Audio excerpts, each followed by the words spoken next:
Morning தளபதி விஜய் அவரோட கட்சி கொடியை அறிமுகப்படுத்தி ஒரு உறுதிமொழி எடுத்தாரு. அந்த உறுதிமொழி எடுக்கும்போது பார்க்க நல்லா இருந்துச்சு. அண்ட் கட்சி கொடியும் பார்க்க நல்லா இருக்கு. 2026ல சிஎம்மா தளபதி விஜய் வருவாரா வரமாட்டாரு நம்ம அந்த டைம்ல வெயிட் பண்ணி பார்க்கலாம். அடுத்த அப்டேட் என்னன்னா, நம்ம வாழ 2 மூவியை நெக்ஸ்ட் இயர் ரிலீஸ் பண்ண போறாங்கன்னு இப்போ அஃபிஷியலாக போஸ்டர் ஒன்று ரிலீஸ் பண்ணி அப்டேட் பண்ணியிருக்காங்க.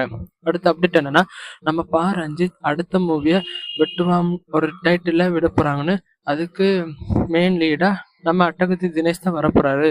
அதுக்கு வில்லன் ரோலா நம்ம ஆர்யாவை வரப்போறாங்க அப்படின்னு இன்டர்வியூ கொடுத்துருக்காங்க. இது உண்மையா பொய்யான்னு அவங்க கொடுக்குற அப்டேட்ல நம்ம வெயிட் பண்ணி பார்க்கலாம். அடுத்த அப்டேட் என்னன்னா, நம்ம தனுஷ் அடுத்த டைரக்ஷன்ல நிலவுக்கு என்மேல் என்னடி கோபம் அந்த மூவியோட ஃபர்ஸ்ட் சிங்கிள் கூடி சீக்கிரத்தில் வரப்போகுதுன்னு இப்போ அஃபிஷியலாக சொல்லியிருக்காங்க. அந்த மூவியை நெக்ஸ்ட் இயர் பிப்ரவரியில் ரிலீஸ் பண்ண போறாங்கன்னு சொல்லியிருக்காங்க. ஸோ அவங்க